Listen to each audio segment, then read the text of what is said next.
साथियों, स्वागत है आपका। आज हम बात करेंगे भारत के 10 ऐसे रहस्यमय स्थान, बातें और व्यक्तियों की जो वाकई में विज्ञान के सामने एक ऐसा प्रश्न चिन्ह लगाते हैं जिसके बारे में विज्ञान कुछ नहीं कह सकता।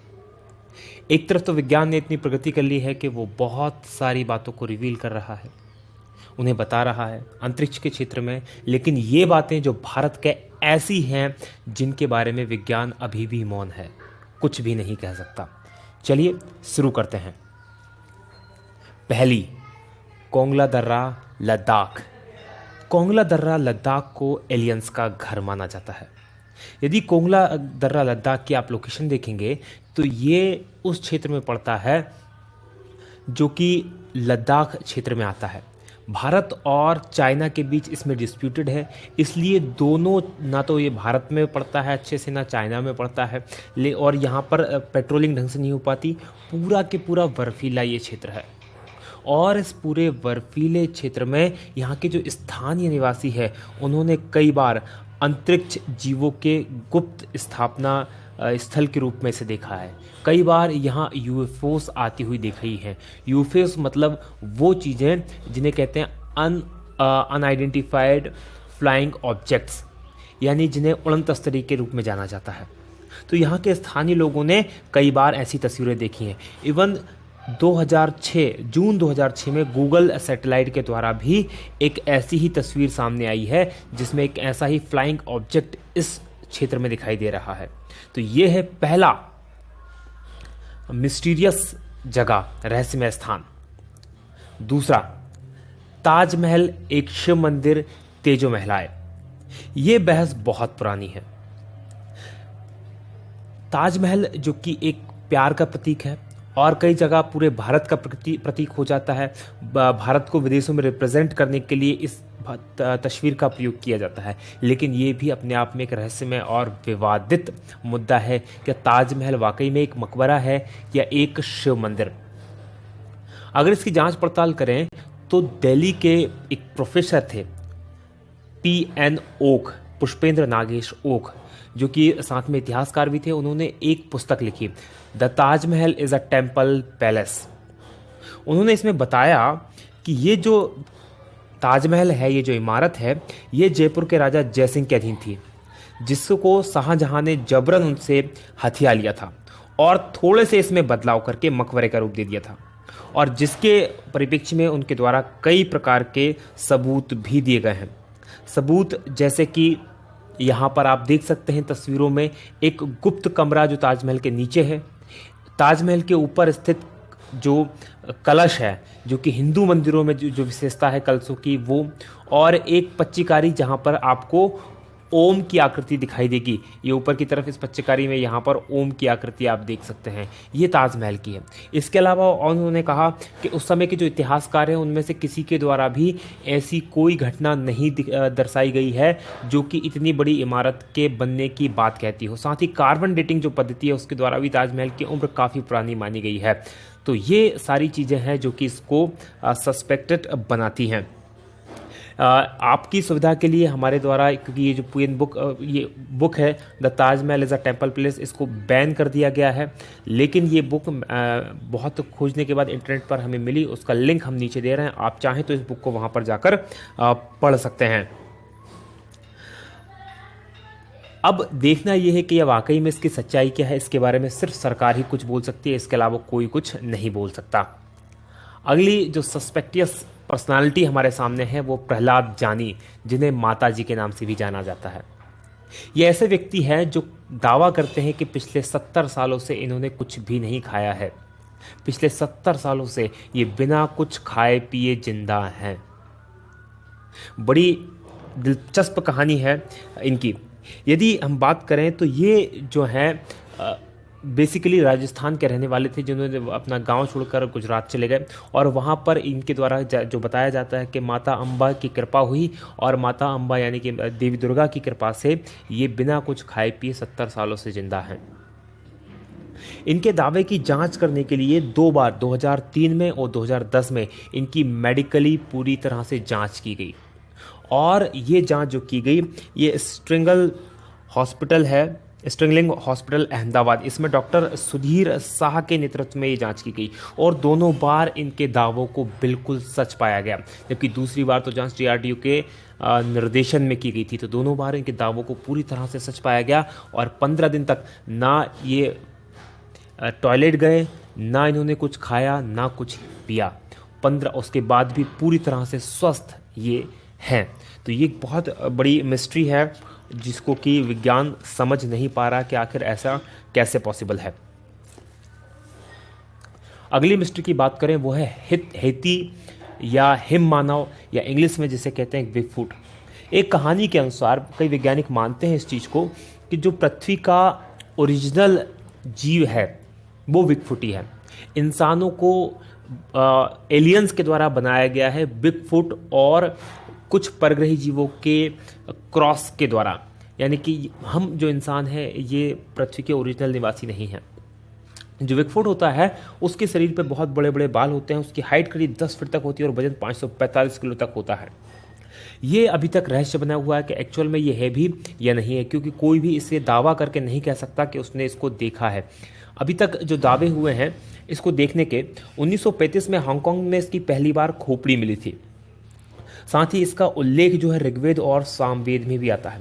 1951 में जब माउंट एवरेस्ट की चढ़ाई करने के लिए वहाँ पर एरिक सिम्पटन गए थे तो उन्होंने बर्फ पर बड़े बड़े पैरों के पद चिन्ह भी देखे थे और उन पद चिन्हों की तस्वीरें बहुत फेमस हुई बाद में और काफ़ी उस पर चर्चा भी की से बनी। 1953 में जो एडमंड हिलेरी और तेंजिंग नोरगे ने भी इसी तरह के बड़े बड़े पद चिन्ह देखे थे और इसके बारे में तेंजिंग नोरगे ने लिखा है अपनी आत्मकथा में कि उन्होंने ऐसे चित्र कई बार देखे हैं, लेकिन उनके पिता ने 2 बार अपनी लाइफ में हिम मानव को देखा था।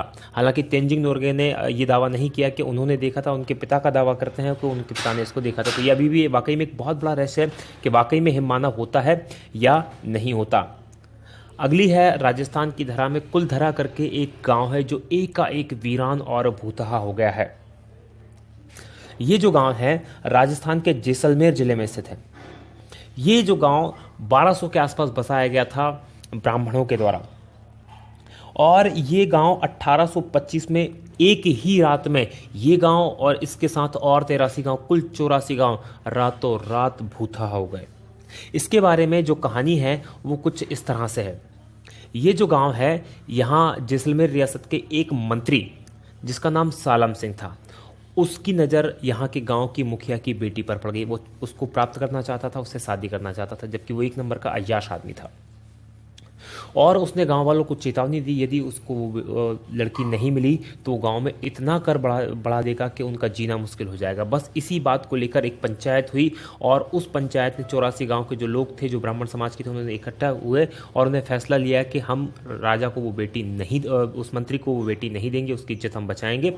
और रातों रात पूरा के पूरे 84 गाँव खाली कर चले गए और वो आज भी एज इट इज़ वहाँ पर सारी चीज़ें स्थित हैं।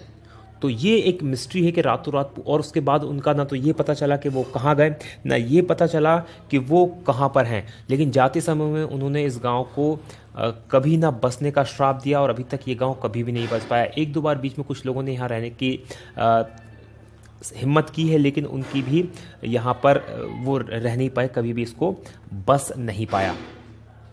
अगली है 6वां नंबर पे मैग्नेटिक हिल लेह। ये एक बहुत बड़ा रहस्य है। मैग्नेटिक हिल जो है लेह के अंदर, कश्मीर के अंदर स्थित है। जहाँ पर यदि आप देखेंगे किसी ढलान पर आप गाड़ी खड़ी कर दें तो आप पाएंगे यदि आपने गाड़ी में हैंड ब्रेक या गियर नहीं लगाया है तो गाड़ी नीचे की ओर लुढ़क जाएगी या नीचे की ओर लुढ़केगी। लेकिन यहाँ पर इसका उल्टा होता है। यदि गाड़ी आपने न्यूट्रल में या बिना ब्रेक के या बिना न्यूट्रल में खड़ी कर दी तो यहाँ गाड़ी ढलान के नीचे की ओर ना लुढ़कते हुए ऊपर की ओर खींचेगी और लगभग वो भी 20 किलोमीटर प्रति घंटे की रफ्तार से तक ऊपर जा सकती है। तो बहुत बड़ा एक ये रहस्य बना हुआ है। कहा जाता है कि यहाँ बहुत बड़ा मैग्नेटिक फील्ड है जो गाड़ियों को, क्योंकि वो आयरन की बनी होती है और लोहा जो होता है आयरन को खींचता है, इसलिए वो इसे अपनी ओर खींचती है। तो ये भी एक बहुत बड़ा रहस्य है। आप इन सब चीज़ों को गूगल पर देख सकते हैं, इनके बारे में पढ़ सकते हैं बहुत ईजिली। जितनी भी मैं चीज़ें बता रहा हूँ सब के सब गूगल के बेस में इनके ऊपर बहुत विस्तार से लिखा हुआ, आप इसको देख सकते हैं। अगला है 7वां नंबर का जातिंगा। जातिंगा है असम में और ये है पक्षियों का आत्महत्या स्थल। यहाँ पर पक्षी आत्महत्या करते हैं और बहुत बड़ी तादाद में करते हैं, इसलिए ये एक बहुत बड़ा प्रश्न चिन्ह बना हुआ विज्ञान के लिए भी। होता क्या है, मानसून के बाद जब सितंबर और अक्टूबर के महीने में रात के समय खासकर 6 बजे से 9:30 बजे के बीच में कई पक्षी यहाँ पर क्या होते हैं, जो प्रवासी पक्षी आते हैं या स्थानीय पक्षी भी जो होते हैं, शहर में जो या गांव जिसे कहा जाए उसमें जो लाइटें लगी उनकी ओर आकर्षित होते हैं और टकराकर मर जाते हैं। और ये घटना खासकर सितंबर और अक्टूबर में ही होती है, इसलिए बहुत बड़ा रहस्य का विषय बना हुआ है। इस पर कई समय तक रिसर्च की गई, लेकिन कुछ भी समझ में नहीं आ रहा कि आखिर ऐसा क्यों होता है। अगली बात करें, 8वीं है भानगढ़ का किला। ये एक भूतहा महल है। भानगढ़ का किला राजस्थान में स्थित है। ये अजबगढ़ अलवर राजस्थान में स्थित है। यदि भानगढ़ के किले की हम बात करें तो रात में सूर्यास्त के समय यहाँ पर जाने की पूरी तरह मनाही है और इसके संबंध में भारतीय पुरातत्व संरक्षण विभाग ने वहाँ पर बोर्ड भी लगाया है, क्योंकि एक संरक्षित स्थल है। ऐसा कहा जाता है कि यहाँ पर जो यहाँ की राजकुमारी थी उस राजकुमारी से एक जादूगर जो था वो प्यार करने लगा था और उस जादूगर ने उस राजकुमारी को प्राप्त करने के लिए एक काले जादू करने का प्लान बनाया, जिससे कि वो राजकुमारी को अपने वश में कर ले। राजकुमारी को उससे पहले ही उसके काले जादू के बारे में पता चल गया और उसने उस जो जादूगर था उसको मरवा दिया। और जब वो जादूगर मरा तो उससे पहले उसने उस जगह को श्राप दे दिया और आज भी यहाँ पर रात के समय कोई भी रुकने की हिम्मत नहीं करता। और कुछ लोगों ने यहाँ पर रुकने की, रात में, दिन में हालांकि टूरिस्ट के लिए खुला रहता है, लेकिन रात में रुकने की कोशिश की तो वो कभी भी लौट कर वापस नहीं आए हैं। अगली जो जगह है वो है लेपाक्षी मंदिर आंध्र प्रदेश। लेपाक्षी मंदिर आंध्र प्रदेश एक बहुत ही नायाब नमूना है मंदिरों का। बहुत शानदार स्कल्पचर यहाँ बने हुए हैं। ये यहाँ पर एक हवा में झूलता खंबा यहाँ पर स्थित है। यहाँ पर क्या है, बेसिकली इस मंदिर के अंदर इसका आर्किटेक्चर या इस तरह से बनाया गया है कि यहाँ कुल 70 खंभों का ये मंदिर है और इन 70 खंभों में से एक खंभा ऐसा है जिसके नीचे जिस तरह से आप तस्वीर में देख रहे हैं इस तरह से कपड़ा आर से पार निकाला जा सकता है और इसका रहस्य कोई नहीं जानता। माना ऐसा जाता है कि इसमें जो खासकर बाजीगरी या ट्रिक जो है इसके शिल्प में या इसके आर्किटेक्चर में उसको इस तरह से बनाया गया है कि वो खंभा जो है हवा में झूलता रहे। तो ये एक बहुत बड़ा रहस्य है कि ये आखिर कैसे होता है, अभी तक कोई भी नहीं जानता। और सबसे इंपॉर्टेंट और सबसे आखिरी है वो 10वां है कोडनी केरल में एक गांव है।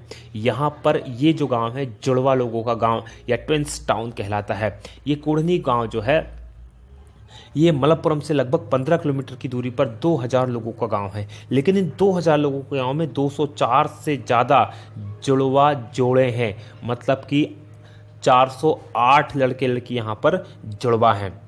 और ये जो 204 की जनसंख्या है ये इस गांव की कुल 10% जनसंख्या है, जो कि अपने आप में एक बहुत बड़ी मिस्ट्री है कि आखिर ऐसा क्यों हो रहा है इसी गांव में, क्योंकि एक ही गांव में इतनी बड़ी संख्या में जुड़वा पैदा होना एक इत्तेफाक तो नहीं हो सकता। यहाँ के स्थानीय लोगों की माने तो 1949 से ये शुरू हुआ। 1949 से ये शुरू हुआ और ये अब तक जारी है। और यहाँ पर लगभग सभी उम्र के, ऐसा नहीं कि अभी जो बच्चे पैदा हो रहे हैं वही हैं, उससे पहले भी उम्र के ट्विंस यहाँ पर मिल जाते हैं।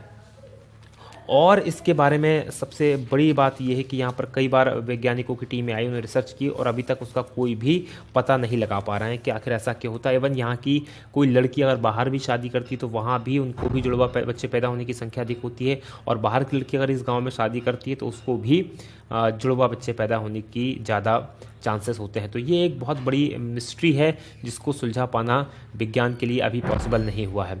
आपको हमारा वीडियो कैसा लगा इसे प्लीज़ सब्सक्राइब करें। अगर आपको अच्छा लग रहा है हमारा वीडियो तो इसको लाइक करें, हमारे चैनल को सब्सक्राइब करें। इसी तरह के बहुत सारे वीडियो आप देख सकते हैं, नीचे की तरफ 3 वीडियो हैं, इनमें से भी आप ज़रूर देखें और हमें कमेंट करके ज़रूर बताएं। जब तक आप इन चीज़ों को सब्सक्राइब करते हैं, लाइक करते हैं, कमेंट करते हैं, तब तक हम बनाते हैं आपके लिए दूसरे वीडियो। आप देखते रहिए। जय हिंद, जय भारत।